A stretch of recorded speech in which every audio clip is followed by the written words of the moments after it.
Monsieur le maire adjoint, chers collègues, on est effectivement dans le cadre de ce dernier conseil municipal de la mandature et cette année encore, plus que d'habitude, bien évidemment, adresser tous nos remerciements à ceux qui concourent au quotidien à la lutte sous toutes ses formes contre l'insécurité, que ce soit bien évidemment la police nationale, la gendarmerie, bien évidemment la police municipale, les associations, la PJJ, les acteurs de terrain, tout ce qui est du domaine de la prévention. Un petit aparté, je crois qu'il fut certaines années où l'intitulé du slide était, ou à tout le moins de la présentation de la délibération, était la sécurité et la prévention. Bon, là, je constate que le mot a été oublié, et étonnamment, Monsieur Montillot, cette année, vous avez été plutôt court sur ce terme-là et sur ce qu'il contient, mais peut-être qu'effectivement, vous m'apporterez quelques explications. De dire également, et c'est peut-être un regret, qu'on découvre cette présentation à l'instant même, dans le cadre de ce conseil municipal, sans communication préalable. Je l'avais déjà sollicité parce que j'estime que ça peut permettre de nourrir un peu plus en amont et de participer effectivement, concourir aux différentes interventions et de participer au débat. Donc un regret effectivement que ce n'ait pas été communiqué préalablement. La lutte contre toutes les formes d'insécurité, c'est un long combat. Ce n'est pas effectivement, comme vient d'indiquer le collègue, un combat perdu d'avance, il faut bien évidemment y croire, mais je ne pense pas que cela repose sur des actions coup de poing ou sur place nette, mais c'est plutôt effectivement un travail de fond, un travail de long terme, qui touche différents secteurs, y compris la prévention, la formation, l'école. Et à mon sens, c'est plus, si vous me permettez cette métaphore sportive, un marathon qu'un 100 mètres. On nous présente, comme depuis un certain nombre d'années, différents chiffres. Alors vous avez fait allusion, Monsieur Montillot, à une émission, je crois, diffusée sur TF1.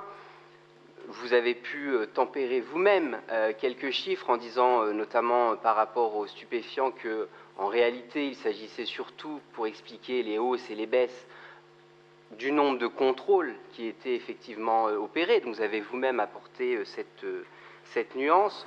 Je vais apporter des nuances complémentaires, vous vous en doutez, vous ne serez pas surpris. Une des premières nuances, et vous l'avez dit vous-même, cela repose sur des dépôts de plainte. Bien évidemment, différemment de d'autres enquêtes, et j'en ai déjà parlé, ce n'est pas forcément égal à la réalité de la délinquance et des actes délictueux et criminels. Autre nuance, et en référence effectivement là peut-être non pas à l'émission de télévision que vous avez indiquée, que j'ai vue par ailleurs, mais à une enquête de France Info qui indiquait que dans les chiffres qui étaient communiqués par la ville d'Orléans étaient exclus un certain nombre de choses. Ça ne faisait pas partie des indicateurs, non pas que vous n'en parlez pas par ailleurs, mais en tout cas dans vos chiffres globaux de délinquance, et pour expliquer la baisse de 80% de la délinquance depuis 2001, était exclu notamment l'usage de stupéfiants ou les escroqueries. Tout ça pour dire que voilà, c'est un long combat, et effectivement, ce débat sur la sécurité ne peut pas se cantonner à un exercice d'autosatisfaction. Je crois qu'on est tous d'accord ici pour dire que quoi qu'il arrive, on doit effectivement lutter contre toutes les formes d'insécurité. Certains domaines, à mon sens, pêchent. Nous avons interrogé l'année dernière, nous avons apporté quelques observations par rapport à la lutte contre les stupéfiants. Je constate que cette année, vous avez apporté un point d'honneur, à amener quelques éléments, certainement parce qu'effectivement, moi j'ignore, monsieur le maire, monsieur Montillot, si Orléans est une ville du narcotrafic et à partir de quel chiffre et à partir de quel stade on peut dire qu'une ville est du narcotrafic. En revanche, ce qu'on constate, c'est qu'il y a du trafic. Mais ce n'est pas propre à Orléans. Mais en revanche, il faut le prendre en compte et il faut continuer effectivement à lutter. Vous avez une ubérisation de la délinquance. Vous avez ce qu'on appelle l'Ubershit, vous avez ce qu'on appelle le Airbnb prostitution, vous avez toutes ces choses-là, effectivement, qui concourent malheureusement à la délinquance. Et malheureusement, mais je pense que vous le savez, Orléans n'est nullement épargné. Vous avez également, et en fin de mandat, j'ai envie de dire, et même en fin d'année dernière, fait une de vos priorités, à tout le moins annoncée, j'ignore à ce jour le résultat, parce qu'on n'a pas encore les chiffres, mais qui est la lutte contre l'insécurité routière. Je constate, à travers les chiffres que vous avez présentés, 128 interpellations par la brigade motocycliste, que je remercie d'ailleurs pour effectivement le travail, 164 opérations de contrôle. Il aurait été intéressant, puisque vous nous avez effectivement annoncé que c'était une priorité de la politique municipale, peut-être de comparer par rapport aux années précédentes, effectivement, s'il y avait plus d'interpellations et plus de contrôle dans ce domaine-là. Autre point où vous indiquez à travers les slides, on constate une augmentation des violences physiques. Alors certes, pas une grosse augmentation, mais à hauteur de 0,6%, et ce qu'on qualifie également de violence sexuelle à hauteur de 0,9%. C'est une tendance.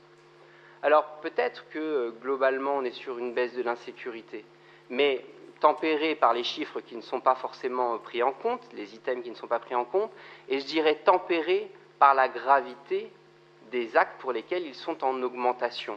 Parce que vous le savez, au-delà des actes, il y a bien évidemment en plus le sentiment d'insécurité qui repose sur cette insécurité qui est réelle. Et bien évidemment tout ce qui concerne à la fois le trafic de stupéfiants, mais également les violences qui sont les actes parmi les plus graves dans effectivement notre société, bien évidemment les gens, la population, les Orléanais et les Orléanaises le retiennent. Quelques pistes, je sais que vous y êtes sensible, monsieur le maire, mais monsieur le maire adjoint également, les jeunes qui rentrent effectivement dans la délinquance à partir quand on est adolescent principalement, à partir du moment où il y a soit une déscolarisation, soit une inactivité en dehors du temps d'école ou du temps de formation. Bien évidemment qu'il y a des pistes à travers l'ASELO, mais pas seulement, à travers d'autres associations. C'est ces moyens-là, effectivement, qu'il faut renforcer.